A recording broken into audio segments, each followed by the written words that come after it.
దేవరాగం జ్ఞానయోగం వ్యాసపీఠం బహువేదశాస్త్రం బోధామృతహిత శ్రీమన్నారాయణం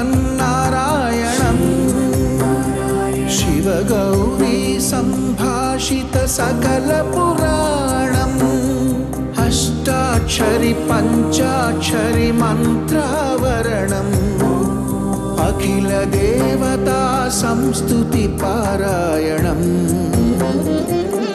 జయమంగళకరమీ ప్రవచన శ్రవణం అనుదినము శుభము సుఖము జీవన గమనం దేవరాగం జ్ఞానయోగం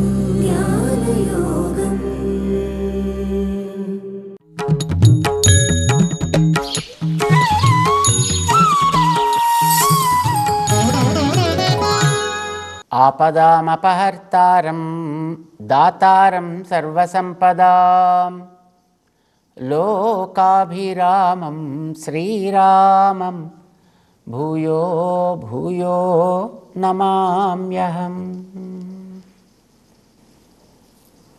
జై శ్రీమన్నారాయణ. ప్రియ భగవద్బంధువులారా,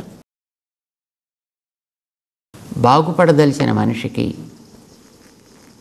బాగు చేసే పదార్థ సేకరణ, వినియోగము, ఇవి రెండు అవసరం. మనని బాగు చేసే వాటిల్లో మొట్టమొదటిది తిండి. పాడు చేసే వాటిలో కూడా మొదటిది తిండి. నాల్క, ఇదొక్కటి చాలా ప్రమాదకరమైందని చెప్పారు. దీన్ని మనం కంట్రోల్ చేస్తే అన్నీ కంట్రోల్ అయినట్టే. జితం సర్వం జితే రసే అంటారనమాట. నాల్కని తృప్తి పరుచుకోలేక దీనికోసం పడే పాటలతోటి యుగ యుగాల జీవితాన్ని మనిషి కోల్పోతున్నాడు అంటారు. దీన్ని కనుక మనం జాగ్రత్తగా వినియోగించుకోగలిగితే అసలు మన భవిష్యత్తును అంతటినీ కూడా మార్చేసుకోవచ్చండి. కానీ దీన్ని కంట్రోల్ చేసుకోలేక దీన్ని తృప్తిపరచడం కోసం చేసేటటువంటి రకరకాల పనుల వల్ల, రకరకాల ఆయాసాల వల్ల ఎన్నో పాడు పనులు చేస్తాం, ఎన్నో రకాలైనటువంటి కష్టాలు ఇతరులకి కలిగిస్తాం, మనం కలిగించుకుంటాం, వాటన్నిటినీ సహిస్తాం. కానీ ఈ ఒక్క దీన్ని మనం సహించగలిగితే అసలు ప్రపంచంలో అన్ని కష్టాలు సహించాల్సినటువంటి అవసరం రానే రాదయ్యా అంటాడు. ఇది ఒక్కదాన్ని మనం సాధించుకోగలిగితే సాధించవచ్చు, అంత కష్టమేం కాదు నిజానికి. కానీ దాని మీద మనం రుచి పెట్టం. అంటే మనిషికి రుచులను తగ్గించాడు అనుకోండి, అంటే ఉప్పు తగ్గించాడు అనుకోండి, పులుపు తగ్గించాడు అనుకోండి, కాస్త కారం తగ్గించాడు అనుకోండి, ప్రమాదం అయితే ఏం లేదు. ఏదో తిండి అవసరం కనుక తినాలి, శరీరం పోషణ జరగాలి, జరుగుతుంది. అది లేకపోయినా జరుగుతుంది. కానీ ఏమో అవి లేకపోతే నేను ఏమైపోతాను అనే బెంగ వీడికి అనవసరమైనవన్నీ కూడా తినేసి వాటితోటి శరీరాన్ని కలుషితం చేసుకోవడం, తద్వారా మనస్సుని కలుషితం చేసుకోవడం, బుద్ధిని కలుషితం చేసుకోవడం, చివరికి మళ్ళీ ఈ ప్రపంచపు జీవన చక్రంలో వాడు తనని తాను గుర్తించవీలు కాని స్థితిలోకి దిగజారిపోవడము, ఇలాంటివన్నీ ఏర్పడుతుంటాయి. వాటిని ఈ ఒక్క నాలుకని బాగు చేసుకోగలిగితే ఇంతవరకు పేరుకున్నటువంటి కర్మలు అన్నిటిని మొత్తం తొలగించేసుకుని వాడు బాగుపడిపోవచ్చండి ఒక మానవ జన్మలో. అందుకోసం నాలుక చాలా ప్రమాదకరమైంది, నిజంగా చాలా ఉపయోగకరమైంది కూడా అంటారు. వాడుకుంటే ఉపయోగకరమైనది అవుతుంది, వాడుకోకపోతే భయంకరమైనది అవుతుంది, ప్రమాదకరమైనది అవుతుంది. నాలుగుతో చేసే రెండో పని మాట్లాడడం కదండి, అది కూడా అంతే. మాట్లాడడం కనుక మంచి మాట్లాడాం అనుకోండి అందరికీ ఆనందం, చెడు మాట్లాడితే అందరికీ కష్టం. అందరికీ కష్టం కలిగితే అది నీకు కష్టం, అందరికీ ఆనందం కలిగితే నీకు ఆనందం. మాట అలానే తిండి కూడా. కనుక తిండి కూడా మంచిగా తిను, సాత్విక ఆహారాలు తీసుకో. మిగతా ఉండేటటువంటి నిన్ను ప్రలోభాలకి గురి చేసేటటువంటివి కొంచెం తగ్గించే ప్రయత్నం చేయి. పూర్తిగా మానేయగలిగితే బెస్ట్ థింగ్. కానీ ఆ స్థితికి చేరడానికి ముందర కొద్ది కొద్దిగా తగ్గించే ప్రయత్నం చేయి. ఇది మనం చేయాల్సింది. ఆ చేసే దాంట్లో కూడా మంచివి సెలెక్ట్ చేసుకుని వాటికి కూడా మితాహారము ఇది చాలా అవసరం. మనకి శాస్త్రంలో తీసుకునేటువంటి ఆహారంలో అంటే మన పొట్టని గురించి వాళ్ళు జీర్ణాశయాన్ని గురించి చెబుతూ ఇందులో సగభాగం ఘన పదార్థంతో నింపాలి. ఆ సగభాగం కాదు, ఆ 1/4 ఘన పదార్థంతో నింపుము, ఇంకొక 1/4 ద్రవ పదార్థంతో నింపుము, మరి ఇంకొక 1/4 అంటే 3వ భాగం గాలి ఆడడానికి అట్టేపెట్టు. ఆ గాలి తిరగడానికి మిగతా పావు భాగాన్ని ఖాళీగానే అట్టేపెట్టు ఎప్పుడు కూడా. అంటే ఖాళీ ఒక భాగం, గాలి ఒక భాగం, ద్రవం ఒక భాగం, ఘనం ఒక భాగం. మొత్తం ఉన్నదాన్ని 4 భాగాలు చేస్తే 4 ఛాంబర్స్ 4 ఉండాలి. ఉన్నట్టయితే నీకు బాగుంటుంది. అంతే తప్ప ఏదో తద్దినం భోజనం చేసినట్టుగా శుభ్రంగా 4 కూరలు, 4 పచ్చళ్ళు, వడలు, పాయసం, ఇంకా ఏవేవి చేయగలిగితే మొత్తం అన్నీ చేసేసి శుభ్రంగా లోపలికి ఇలా వేలు పెడితే అందేటట్టుగా తినేస్తే వాడికి ఏం చేయగలుగుతాడు? వాడు తమాషాకి చెప్తారు నేను. పాపం ఆయన అలా తినేసి ఇంకా ఆయాసం వస్తుంది పాపం వాడికి. తడిగుడ్డ తీసి ఒంటి మీద వేసుకున్నాడు, పాపం వేసుకున్నాడు, ఫ్యాన్ వేసుకున్నాడు, దాని కింద పడుకున్నాడు. అలా ఆయాసపడుతున్నాడు వాడు. పాపం చూశాడు పక్కన ఇంకో ఆయన, చూసి వాడికి సలహా ఇద్దాం అనిపించింది. ఒరేయ్, జీలకర్రపాయ ఒకటి నోట్లో వేసుకోరా, కాస్త త్వరగా లోపల ఉండేదితో జీర్ణం అవుతుంది, కాస్త నీకు ఆయాసం తగ్గుతుందా. వీడి ఒళ్ళు మండిందండి. వీడికి యాదవాయ్ జీలకర్రపాయ దిగేపాటి ఖాళీ ఉంటే అందులో ఇంకో 4 వడలే పంపించేవాడిని లోపల. వాడు ఏం ఖాళీ అట్టే పెట్టలేదు లోపల, మొత్తం అంతా నింపేశాడు వాడు. ఉండకూడదు అట్లాగా. ఒక పావు భాగం ఏమీ నింపకూడదు, ఎప్పుడు దాన్ని ఖాళీగా అట్టే పెట్టాలి. ఒక పావు భాగంలో ద్రవమే ఉండాలి, ఒక పావు భాగంలో గాలే ఉండాలి. అంటే ఈ గాలి అన్నిటినీ కూడా మళ్ళీ సర్క్యులేట్ చేయించాలి కదా. ద్రవం ఉంటే కానీ ఘన పదార్థానికి మొబిలిటీ ఏర్పడదు కదా. చేత పావు భాగం ఘన పదార్థం అయితే, పావు భాగం ద్రవ పదార్థం అయితే, పావు భాగం గాలి అయితే, ఓ పావు భాగం ఖాళీ ఉండాలి. ఇవన్నీ కూడా తిరగడానికి వీలుగాను. అలా ఆహారం తినడం మంచిది. ఇది మనకి బేసిక్ ఆరోగ్య సూత్రం, ఫండమెంటల్స్ అంటాం అన్నమాట.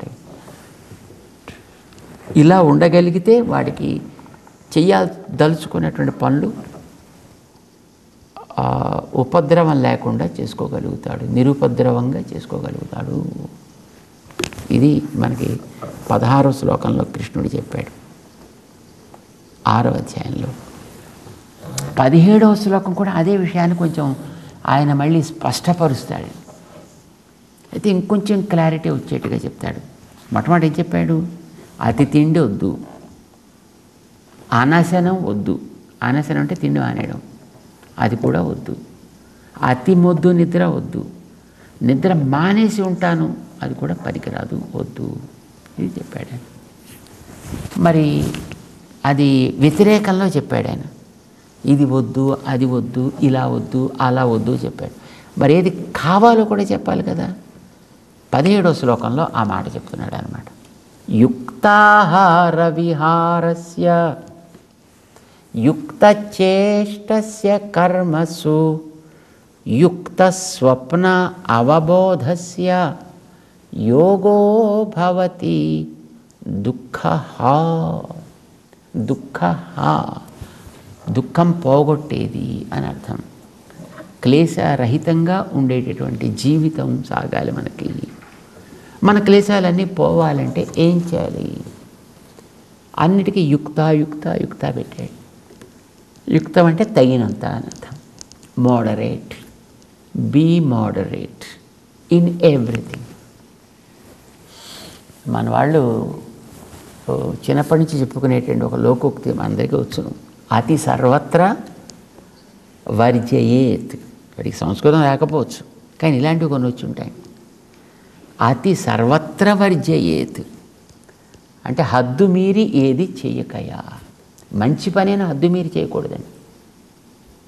ఇప్పుడు నేలలో, ఇసుక నేలలో మన నీళ్ళు పోస్తున్నాం అనుకోండి, నీళ్ళని పీల్చేసుకుంటుంది. అది పీల్చేసుకుంటుంది కదా అని ఇంకా పోసేసి అనుకోండి, అతి ఏమవుతున్నప్పుడు ఇంతవరకు నీటిని పీల్చుకున్న ఇసుక కాస్త శుభ్రంగా కొట్టుకుపోవడం ప్రారంభిస్తుంది. ఇసుక అంతా మొత్తం కాడేపు.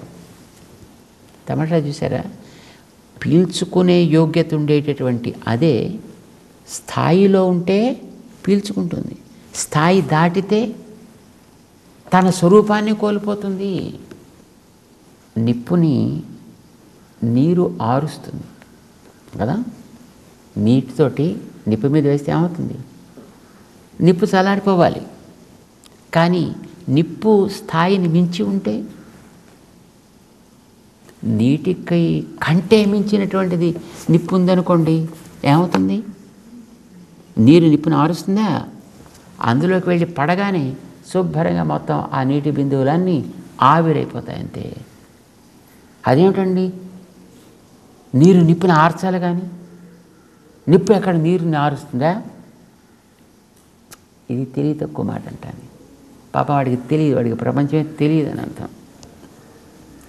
నిప్పు నీటిని ఆర్చగలిగినది, నీరు కూడా నిప్పుని ఆర్చగలిగినది.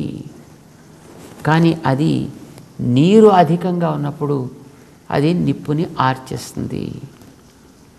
నిప్పు అధికంగా ఉన్నప్పుడు నీటిని ఆర్చేస్తుంది. మట్టి అధికంగా ఉన్నప్పుడు నీటిని పీల్చేస్తుంది. నీరు అధికంగా ఉన్నప్పుడు మట్టిని శుభ్రంగా కొట్టుకుపోయేటట్టు చేస్తుంది కదా. గాలి మామూలుగా ఉంటే నిప్పు అధికంగా ఉండేటప్పుడు గాలి వేడెక్కిపోతుంది. కానీ గాలి అధికంగా ఉండేటప్పుడు నిప్పుని ఆర్పి పారేస్తుంది. తమాషా చూసాం మనం.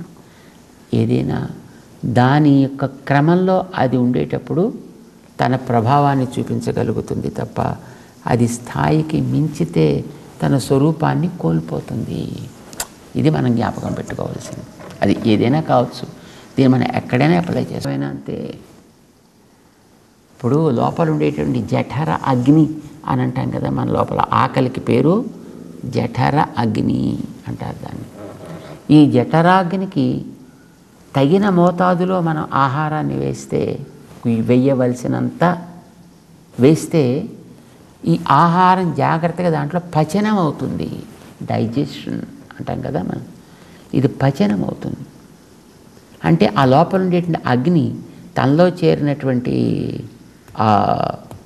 ఆహారాన్ని చక్కగా అరిగిపోయేటట్టు చేయగలుగుతుంది. కానీ అదే ఈ మండేటటువంటి నిప్పు ఎంత ఉందనుకోండి, ఆహారం పట్టుకొచ్చి ఓ టన్ను దాని మీద వేసేసామనుకోండి, నిప్పు నిజానికి ఉడికించగలిగిందే ఆహారాన్ని, కానీ ఓ టన్ను పట్టుకొచ్చి దాని మీద వేస్తే ఏం చేయలేదు. దీన్ని వేదం చెప్పిందండి. ఇది మనకి ప్రాక్టికల్, కానీ ఇది వేదం చెప్పాల్సి వచ్చింది మనకి. అదే ఛాందోగ్య ఉపనిషత్తులో చెప్పారు. ఛాందోగ్య ఉపనిషత్తులో 6వ ప్రభాటకం అని ఒకటి ఉంది. పిల్లవాడికి శ్వేతకేతు అనేది పేరు. వాళ్ళ తండ్రి ఉద్దాలకుడు అంటారు, ఆయన ఆరుణి అని అంటారు. ఆయన ఉపదేశం చేస్తున్నాడు. ఆ ఉపదేశం చేస్తూ ఈ విషయాన్ని చెప్తాడనమాట. ఆయన మన మనస్సు అనేది ఒక నిప్పు లాంటిది, ఇది వెలుగుతోంది. అది ఆహారం మీద ఒక పరీక్ష చేయించాడు ఆయన. సరే, ఆ పరీక్ష అయిపోయింది. దాన్ని నిరూపణ చేస్తూ చెప్పిన మాట అనమాట అండి. నువ్వు గతంలో అడిగిందేదో అడిగినట్టుగా తగ్గ చెప్పగలిగేవాడివి. 15 రోజులు నువ్వు ఆహారం మాని వచ్చిన తర్వాత ఏది అడిగినా నువ్వు చెప్పలేకపోతున్నావు. కారణం ఏంటో ఆలోచించగలవా అంటే తెలియదు నాన్న అన్నాడు ఆయన. చెప్పాడు ఈయన తండ్రి గారు అప్పుడు దానికి. ఎందుకనంటే నీ మనస్సు అనేది ఒక నిప్పు కణం లాంటిది. ఇప్పుడు ఈ నిప్పు కణం వెలుగుతోంది. ఈ నిప్పు కణాన్ని బాగా పెంచాలి. పెంచాలంటే ఎలా పెంచుతావు నిప్పుని? మనవాళ్ళు చూడండి, యజ్ఞాలు యాగాలు చేసేటప్పుడు అరణి మంధనమని అగ్నిని పుట్టించే ఒక ప్రాసెస్ చేస్తారు. కింద ఒక కర్ర పెట్టి, మధ్యలో ఒక కర్ర పెట్టి, దానిపైన ఒక కర్రతో పట్టుకుని ఇటు ఒకడో అటొకడో కూర్చుని దానికి ఒక తాడు చుట్టి దాన్ని చిలికినట్టుగా ఇటు అటు తిప్పుతారు. కొంతసేపటి క్రమంగా అందులోంచి అగ్ని వస్తుంది. కానీ ఇంతే అగ్ని వస్తుంది. ఇంత అగ్నిని బ్రహ్మాండమైనటువంటి వాళ్ళ హోమాలు చేసుకోవడానికి మంచి అంత ఎత్తు మంట మండేటట్టుగా ఒక కుండ ఉంటే ఒక కుండ, 1000 కుండాలు ఉంటే 1000 కుండాల్లోకి దాన్ని మెల్లిగా విస్తరింపజేస్తారు. ఏదైనా ఒక చిన్న పళ్ళెంలో చిన్న చిన్న కాస్త ఈ పీచు లాంటిది పెట్టుకుని పిడికలు లాంటివి కొద్దిగా చిన్నవి చేసి దానిపైన చిన్న చిన్న పుల్లలు పెట్టి దాన్ని మనం జాగ్రత్తగా ఉపయోగించుకుంటే అది పెరగచ్చు. కానీ ఇంతింత కట్టెలు పట్టి ఒకసారి దాని మీద నీరుగా బారిస్తే ఆరిపోయినట్టుగా వేదాలు లాంటివి నిన్ను అడగడం చేత ఆ సూక్ష్మంగా మిగిలినటువంటి మనస్సు పనిచేయక నువ్వు చెప్పలేకపోయావా? తర్వాత నీకేం చెప్పా? మెల్లిమెల్లిగా ఒక్కొక్క ముద్ద పెంచుకుంటూ 15 రోజుల దాకా పెంచమని చెప్పాం కదా. అంటే నువ్వు నిప్పుని ఏం చేస్తున్నావు? చిన్నదాన్ని దానిపైన ఈ పీచు వేసి దానిపైన పిడకలు పెట్టి దానిపైన సమిధలు పెట్టి దానిపైన చిన్న చిన్న కట్టెలు పెట్టి ఆ తర్వాత క్రమంగా దాన్ని పెంచేటప్పటికి అది మంట మంచి జ్వాల కూడా వచ్చి చక్కగా అది నీకు సాక్షాత్కరించే స్థితిని పొందింది. అలాగే నువ్విచ్చే ఆహారం ఒక పద్ధతిలో మళ్ళీ ఒకరోజు ఇంత ఆహారం పట్టుకుని లోపల వేసేసావు అనుకో, అది మళ్ళీ ప్రమాదం. కొద్ది కొద్దిగా నీకు ఇవ్వడం చేత అది నిప్పు పెరిగినట్టుగా పెరిగి ఈవేళ మళ్ళీ దీన్ని ఏది అడిగితే చెప్పగలిగే స్థితిలోకి అది పెరిగిందా? మనస్సు అట్లాంటిది, జ్ఞానం అట్లాంటిది. దీన్ని జాగ్రత్తగా పెంచుకోవాలి. అందుకే ఆహారం ప్రధానం. చేత యుక్తాహార విహారస్య చేత నువ్వు ఆహారం కానీ విహారం కానీ వ్యవహారం కానీ, వ్యవహారం అంటే మాట్లాడే తీరు, విహారం అంటే సంచరించే తీరు, ఆహారం అంటే తినే పద్ధతి. ఆహార విహార వ్యవహారములు అని అంటుంటాం. ఇవన్నీ మోడరేట్గా ఉండేట్టు చూసుకో. మన వాళ్ళు అందుకోసమనే ఆరోగ్యం మీద శ్రద్ధ ఉండేటటువంటి వాళ్ళు ఒకేసారి ఇంత అన్నం తినేయకుండా కొద్దిగా ఒక 2 అవర్స్కో 3 అవర్స్కో 4 అవర్స్కో డ్యూరేషన్ పెట్టుకుని కొద్దిగా తీసుకుంటూ ఉండండి. ఈ డ్యూరేషన్లో తీసుకున్న ఆహారం అరిగిపోతే అప్పుడు మళ్ళీ నువ్వు కొత్త ఆహారం ఇస్తే మళ్ళీ దానికి మళ్ళీ త్వరగా అరిగించగలుగుతుంది, మళ్ళీ ఇంకోటి ఇస్తే మళ్ళీ అరిగించగలుగుతుంది. లేకపోతే నువ్వు ఒకసారి తీసుకోవాల్సినటువంటి ఆహారం అంతటినీ వేసేసావు అనుకో. మందులు వేసుకునేటప్పుడు అంతే కదండి మన వాళ్ళు ఇచ్చేసే. ఇప్పుడు ఒక ఆయనకి హోమియోపతి మందులు ఇచ్చారటండి, జలుబు చేసింది కదా అని. హోమియోపతి మందు ఆ బిళ్ళలన్నీ తీతీగా ఉంటాయండి, చిన్నవి. ఇంత సీసా ఇచ్చేటండి.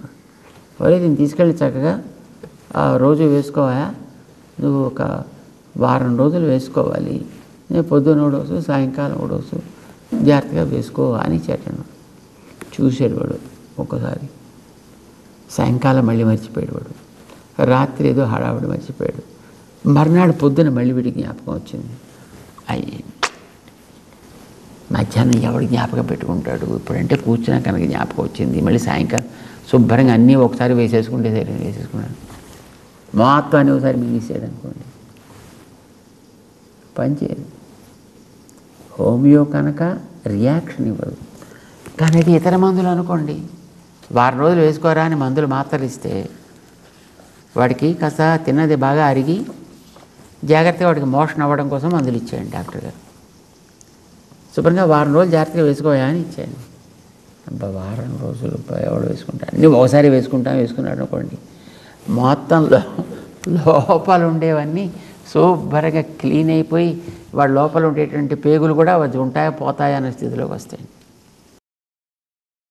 ఒక పద్ధతి, ఒక డ్యూరేషన్, ఒక క్రమం, దానికి ఏం పేరు? యుక్త. Moderate. Be moderate in your food, in your timings, in your activities, and everything becomes good if you follow this. ఇది ఒకటి ఉంటే అసలు డాక్టర్ తీసి వెళ్ళాల్సిన అవసరమే రాదు కదండి. అన్నీ బాగుంటాను, అమ్మో డాక్టర్స్ వృత్తి కాస్త పడిపోదండి అనే జాలి ఉంటే నువ్వు ఇది పాటించక్కర్లేదు. కానీ నీ మీద నీకు జాలి ఉంటే, నీ శరీరం మీద నీకు జాలి ఉంటే, నీ మనస్సు మీద నీకు జాలి ఉంటే, నీ ఇంద్రియాల మీద నీకు జాలి ఉంటే, నాయన యుక్తాహార విహారస్య యుక్త చేష్టస్య కర్మసు యుక్త స్వప్న అవబోధస్య యోగో భవతి దుఃఖ.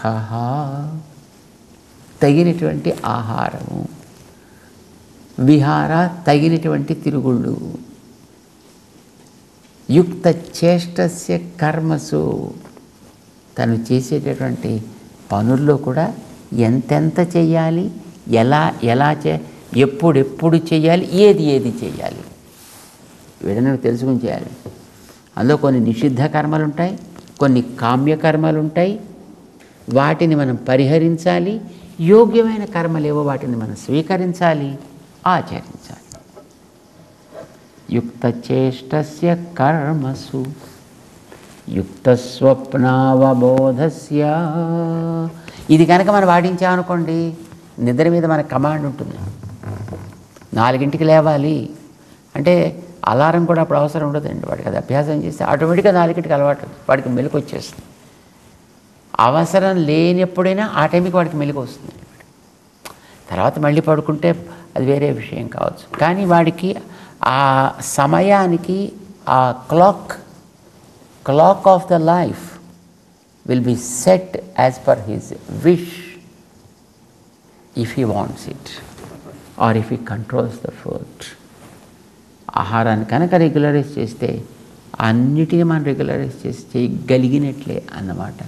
అందుకోసమే స్వామి మొట్టమొదట నీకు దుఃఖ యోగ భవతి, దుఃఖాన్ని తొలగించగలిగే యోగము సిద్ధిస్తుంది, ఏకాగ్రత. ఇప్పుడు కావాల్సింది ఏంటి? చేసేటువంటి పనిలో ఉండాల్సినటువంటి ఏకాగ్రత, లక్ష్యాన్ని చెదరకుండా ఉండగలగడం, చేసేటటువంటి పనిలో కర్తృత్వాది భావాల్ని తన మీద ఆరోపించుకోకుండా ఉండగలగడం. 5వ అధ్యాయంతో మనం చెప్పింది అదే కదా. దీన్ని ఎక్కడైనా వదలే సన్యాసం కావాలి. సో అది ఎట్లా చేయాలి, దీన్ని ఎట్లా యజ్ఞంగా మార్చుకోవాలి, అది భగవద్ ఆరాధనగా దాన్ని ఎట్లా పరివర్తింపజేయాలి, దానికి తగ్గట్టుగా నేను ఎట్లా ఉండాలి అనేది, ఇవన్నీ బేస్డ్ ఆన్ ఫుడ్. అంచేత ఆహారం అనేది చాలా ప్రధానం. ఈవేళ మనకు అదే పెద్ద లోపం. ఎందుకంటే అన్నీ కలుషితాలే, కూరలు కలుషితం, ఆకులు కలుషితం, పువ్వులు కలుషితం, కాయలు కలుషితం, ఎరువులతోటి రకరకాల క్రిమి సంహారక రసాయనాలతోటి, వాటి పోషకాలుగా వేసేటటువంటి మరిన్ని పదార్థాలతోటి అన్నీ కలుషితం. అవి తిని ఈ జంతువులన్నీ కలుషితం. జంతువులు అంటే మనిషి కలుషితుడు. ఒకవేళ మనిషి కొన్ని జంతువులు తినడం అలవాటు ఉన్నా అవి కూడా కలుషితాలు. వాటినే మళ్ళీ వీడు ఆహారంగా తినాల్సి వస్తుంది. సైకిల్ అనేది మనం ఎంత భయంకరంగా తయారు చేసుకుంటున్నాము అనడానికి అది గుర్తు. అందుకోసం ఈ మధ్యకాలంలో చాలామంది చూడండి, మాది ఎంత ఆర్గానిక్ ఫ్రూట్స్ అండి ఇది, వాళ్ళు కొన్ని పళ్ళు పట్టుకొస్తారన్నమాట మన దగ్గరికి, పళ్ళు పట్టుకొచ్చి పెడతారు. ఇవన్నీ ఆర్గానిక్ ఫ్రూట్స్ అండి, లేదా ఇవన్నీ నేచురల్గా పండించిన ఫ్రూట్స్ అండి, ఇవన్నీ ప్రకృతి వ్యవసాయంగా తయారు చేసి.